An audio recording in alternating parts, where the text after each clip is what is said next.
So we're going to look today at some concepts that are involved with grappling once weapons become involved. And first I'm going to show you what I'm not going to do. I'm not going to do what we typically see in a lot of schools. I'm here, bare hands, squared up against someone who's got a knife, and I'm waiting for him to come in and stab me or something. Oh, no. There are techniques that you can use for those. That situation, they might work if you're really good and really lucky, but even the least bad techniques are still way too low percentage. If you are standing here and you sort of see a guy with a knife coming at you, you should be making distance, as much distance as possible, and looking to either exit the scene, deploy your own weapon if you have one, or if you don't have one, find some improvised weapon. So what we're going to be looking at is a situation where counter starts, turns into grappling, and all of a sudden you realize there's a weapon involved. So, first possibility, you are the person with the weapon. I'm not teaching you how to use weapons in this class, at least right now. But some of you may carry a weapon on your person. The important thing to remember, not every encounter is life or death, life-threatening. If it's not a life-threatening situation, you do not need to be deploying lethal force. If you do, then you've potentially got a lot of legal problems, potentially a lot of moral problems, things to live with the rest of your life. But the counterbalance is that if you're carrying a lethal weapon on your person and you decide not to deploy it because it's not life-threatening, but the situation comes into a grappling thing, all of a sudden, it can become life-threatening if I did not protect my own weapon. So, first thing we'll look at is a situation, we're going to work on the ground today, where you're carrying a weapon. So, I'm out in this water bar, Jeff comes out, he's had too much to drink. Maybe I get too much drunk. Let's drink.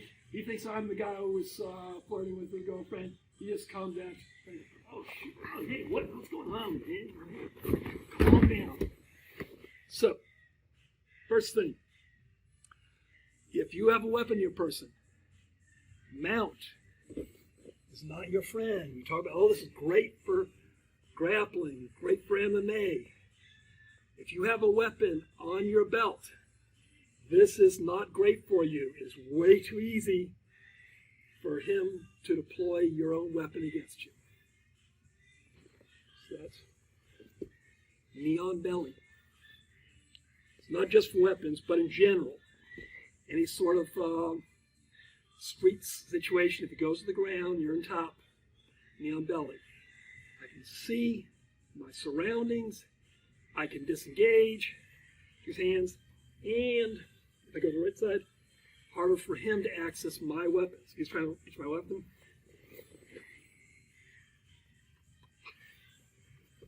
Notice I went down to the side where I have my weapon away from him. Now, it could happen in the heat of the moment. I went down this side. It's one more close to him. Okay, I'm immediately, as soon as I get to knee and belly, I am tracking his hands because he could be trying to grab my weapon. He could be trying to grab his own weapon. He could be trying to pick something up off the ground, hit me with it. He could be trying to tiger claw my balls. Watching too much Master Ken. So I'm just tracking hands. I'm not grabbing. If I grab, I'm strong. He man, hold you. He can twist free of that very easily, particularly if he's strong. All I'm doing is I'm tracking. Wherever he moves, and if he puts one arm down, I put a knee on it. But there's no strength involved. Just wherever he goes, but the right direction. See, no strength. He can't go straight into me. He has to go around, so I just relax. Like I'm barely holding. Then grab my weapon. Calm it. So that's first consideration. If you have a weapon, you need to protect it. If he does manage to get his hand on it, I'm just pinning it into my holster, because it's a lot easier to keep him from drawing my knife than it is to get away from him once he's got it. If I do this, he's trying to pull out, make him look away, strip his hand, go back to monitoring. So that's going to be our first step, protecting our own weapon. And real quick, we'll go ahead and add the situation. He's got a weapon on his belt. Now, if I don't have a weapon in my person, I'm actually more likely to go down to his right, because most people are right-handed. They're more likely to have their carry weapon on the right side. If I've got a good knee ride, it's hard for him to access that. But either way, I'm still just monitoring his hand. Wherever he goes, he starts, particularly if I feel him reaching down for his belt line. No. I can use my shins as blockers. Even if I'm not aware, I don't see any knife. But if I'm here and he starts reaching down for his belt, I'm going to assume he's got some sort of weapon there. I'm just tracking. From here, go ahead and your weapon. I'm using 0 strength. So for our first exercise, we're going to take turn. Oh, one more thing. Toss me those bricks. It might be that neither of you is carrying a weapon. You took someone down to the ground. If I'm here saying, aha, now you fear the wrath of jiu-jitsu, boom, yeah, that's a real brick. I'm in trouble. So same concept. I'm tracking his hands. He starts reaching for something. No. Get away. So for our first exercise, we're going to take turns. We're going to go for a takedown. One of you will have the knife. Either the person doing the takedown or the person who doesn't have the takedown. If you don't have knives to go around, we'll have some bricks nearby. Or if you do have enough, I think we do have enough knives. We're still going to toss some bricks down near you anyway. And it's going to take turns. Top person controlling. If you're carrying a knife, do not let the knife be drawn. If they're carrying a knife, do not let the knife be drawn. If there's a brick or any other implement nearby, do not let them get their hands on it. Any questions? All right, that'll be our first exercise. All right, so as I said, our preferred option is to never let our weapon come into play when we're grappled. But it can happen. So, there's that first thing. Remember I said you want to be tracking the wrists. This still helps you. Go ahead, stab me. Same concepts still apply from here. This, it's not impossible to stab me, but if I'm tracking this, I just redirect it. Now, he's smart. He won't just try and reach me. He'll pull back, change angle, and he'll keep on doing that. And he might try and switching hands, yet getting another angle. So, but this tracking helps. Separating the hands helps. Now from here, side control would be good. I would not recommend going down to side control in the initial takedown. If he is dominant, if I don't know, if I'm here, I don't realize there's a knife, I'm not going to see him draw that knife down. I won't even realize what happened until I bleed out. But if we got to here and there's a knife in play, then side control can be useful. Notice how I took this arm out of play before I dropped down to side control? That's because, we're talking about the other knives. Some of the types of people like carrying knives carry more than one. So I'm here, you pass the knife off, okay. If I didn't control this, I say, okay, I'm going to get there, get the Americana. once again, I won't know it happened until I, pass out. And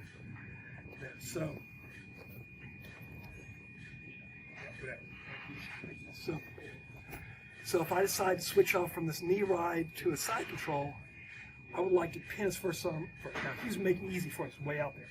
He's got his elbows in. I can come down. Now I've got my side control. Because here's the concept. For any sort of grappling against a knife, you need two things. You need to control their body. You have to have an advantageous control position, just like any jiu-jitsu, wrestling, whatever. I don't want to be in his guard trying to stop the knife. I'm going to get sliced and diced. I need to control his body, but I also have to control the knife hand.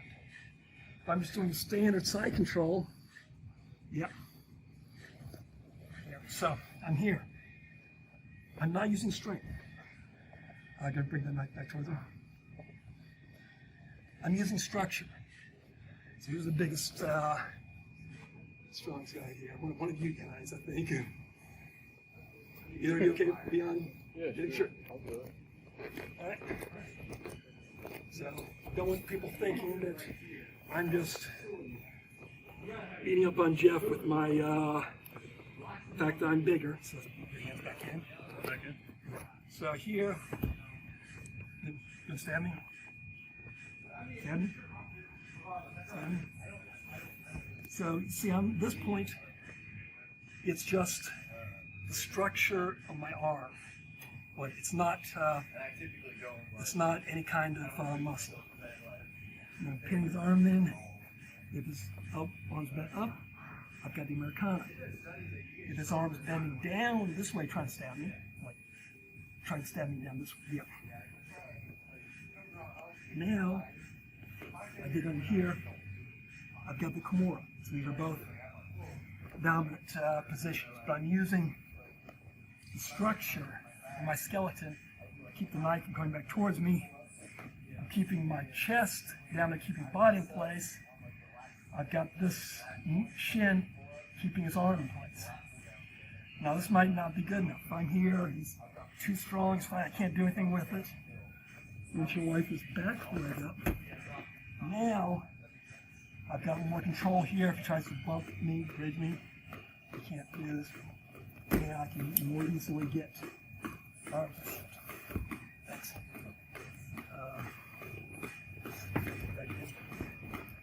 So once I've got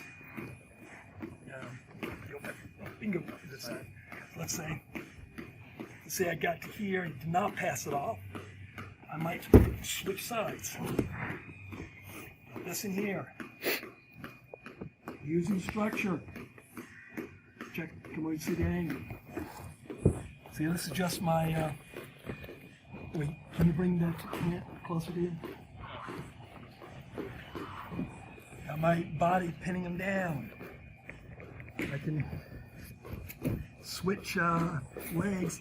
Now if he tries to bridge, I'm fine. Now for fish, you can go for your regular Americanas. You can also use that Americana position, curl his wrist towards you, peel it out. We're going to say that he got the weapon out anyway.